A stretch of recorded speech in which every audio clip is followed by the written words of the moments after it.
السلام علیکم ورحمۃ اللہ وبرکاتہ۔ بیسک آف اسلام سیریز میں آج ہمارا تیسرا ایپیسوڈ ہے اور آج ہم بات کریں گے انشاءاللہ توحید کیا ہے، یعنی توحید کے اوپر آج ہم بات کریں گے۔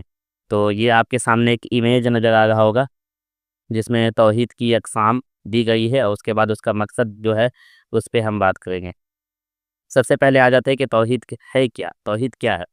تو توحید دیکھیں اسلام کا بنیادی عقیدہ ہے، یعنی جو فنڈامنٹل بلیف ہوتا ہے۔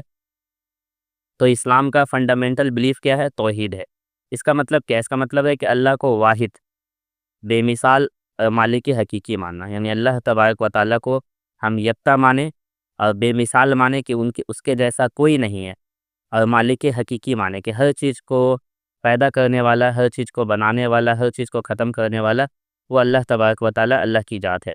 اور تمام انبیاء نے یہی پیغام دیا ہے کہ صرف اللہ کی عبادت کرو اور اس کے سوا کوئی معبود نہیں ہے۔ ہم دیکھتے ہیں کہ جتنے بھی انبیاء کرام آئے ہیں ان سب کا جو دعوت تھا وہ دعوت ایک ہی تھا کہ اللہ کے سوا کوئی عبادت کے لائق نہیں، ٹھیک ہے۔ تو یہ ہے توحید جسے میں نے مختصراً بیان کر دیا۔ اب آتے ہیں کہ توحید کے کتنی قسمیں ہیں۔ توحید کی 3 اہم قسمیں ہیں، ٹھیک ہے، جسے میں یہاں پہ بتاؤں گا۔ سب سے پہلے ہے توحید ربوبیہ، ٹھیک ہے، یعنی توحید ربوبیہ یہ کس کو کہتے ہیں؟ کہ اللہ ہی سب کچھ پیدا کرنے والا اور مالک حقیقی ہے، یعنی کائنات اس کے حکم سے چلتی ہے۔ یہ ہے توحید ربوبیت، اسے ہم کہتے ہیں، یعنی اللہ ہی سب کچھ پیدا کرنے والا، یعنی اس جہاں میں جو کچھ بھی ہے یا اس جہاں کے علاوہ جو بھی جہاں ہے، یعنی پورے یونیورس جو ہے اس کو کریٹ کرنے والا، اس کا وہ کریشن ہے، وہ مطلب کریٹر نہیں یہ یونیورس۔ تو اللہ تبارک و تعالیٰ نے ان تمام چیزوں کو پیدا کیا ہے۔ جو یہ یونیورس میں جو کچھ بھی ہو رہا ہے وہ اللہ کے حکم سے ہو رہا ہے، یہ توحید ربوبیت ہے۔ اس کے بعد ہم آتے ہیں توحید الوہیت کی طرف، یعنی صرف اللہ کی عبادت ہونی چاہیے، یعنی اس دنیا میں بسنے والے ہر انسان کو چاہیے کہ وہ خالق حقیقی اور مالک حقیقی یعنی اللہ تبارک و تعالیٰ کی عبادت کرے۔ ہم دیکھتے ہیں کہ دنیا کا مطلب اس جہاں میں جو بھی نبی آیا ہو، چاہے ولی آیا ہو یا کوئی بھی ہو، ٹھیک ہے، وہ کس کی عبادت کرتا تھا؟ اللہ کی عبادت کرتا تھا۔ اور اسی لیے ہمیں کسی بھی نبی کی یا کسی ولی کی یا پھر کسی بھی قبر کی عبادت نہیں کرنی چاہیے۔ عبادت صرف اللہ تبارک و تعالیٰ کے لیے خاص ہے۔ اس کے بعد ہم آ جاتے ہیں توحید اسماء و صفات، ٹھیک ہے۔ یہ کیا ہے؟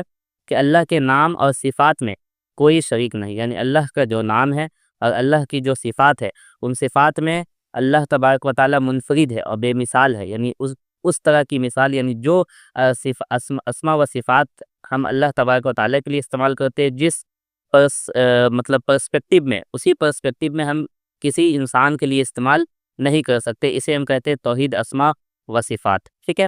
توحید ربوبیت کو میں تھوڑا سا اور وضاحت کرتا چلوں، آپ کے سامنے سلائڈ دکھے گی، آ جائے گی، کہ اللہ تبارک و تعالیٰ کی خالقیت، یعنی اللہ ہی نے ہے اس کائنات کا خالق، یعنی یہ جو یونیورس ہے اور سب کی تخلیق اللہ کی رضا سے ہوئی ہے، ٹھیک ہے۔ دوسرا کہ انسان کو رزق دینا، یعنی رزق کا جو ذمہ داری ہے وہ اللہ تبارک و تعالیٰ نے اپنے اوپر لیا، یعنی ہر انسان کو جو رزق ملتا ہے وہ اللہ تبارک و تعالیٰ نے لکھ دیا ہے، اور اسے رزق دینا بھی یہ کس کے ذمہ ہے؟ اللہ کے ذمہ ہے۔ اور تیسری چیز ہے حیات و موت کا مالک، یعنی اللہ تبارک و تعالیٰ انسان کو پیدا کرتا ہے، پھر انسان کو موت دیتا ہے، پھر اللہ تبارک و تعالیٰ اسے قیامت کے دن بروز محشر اٹھائیں گے۔ اس کے بعد توحید الوہیت کی اہمیت پہ ہم تھوڑا سا اس وقت بتا دیے تھے، یہاں بھی تھوڑا سا میں بتاتا چلوں آپ کو، کہ نماز، روزہ، دعا اور سجدہ صرف اللہ کے لیے، یعنی یہ جو عبادت ہے یہ صرف اللہ کے لیے ہے، اور اس کے علاوہ کسی اور کی عبادت کرنا، کسی بزرگ کی عبادت کرنا وہ شرک کہلائے گا، ٹھیک ہے۔ اس کے بعد اسماء و صفات کے بارے میں بھی میں آپ کو بتا ہی چکا ہوں۔ اب آتے ہیں توحید کا مقصد، کہ توحید کا مقصد کیا اور اس کے اثرات کیا ہوں گے۔ تو سب سے پہلا چیز ہے اخلاص، کہ دل میں خالص نیت اور خلوص پیدا ہوتا ہے توحید سے، یعنی ایک شخص اگر اللہ تبارک و تعالیٰ مطلب ایک شخص اگر توحید پہ عمل پیرا ہو تو سب سے پہلی چیز کیا ہوتی ہے؟ اس کے دل میں خالص نیت اور خلوص پیدا ہوتا ہے۔ اور دوسرا چیز توکل، کہ صرف اللہ پہ بھروسہ اور اعتماد ہوتا ہے۔ ایک توحید پرست شخص کو آپ دیکھیے گا کہ اس کا بھروسہ صرف اور صرف اللہ تبارک و تعالیٰ پر ہوگا اور اس کے علاوہ کسی پر نہیں ہوگا۔ اسی طرح سے یقین، کہ مکمل ایمان کے ذریعے اللہ کی وحدانیت پر کامل یقین پیدا ہوتی ہے، یعنی اگر مکمل ایمان ہو تو اس کے ذریعے اللہ کی وحدانیت پر کامل یقین بھی پیدا ہو جاتا ہے۔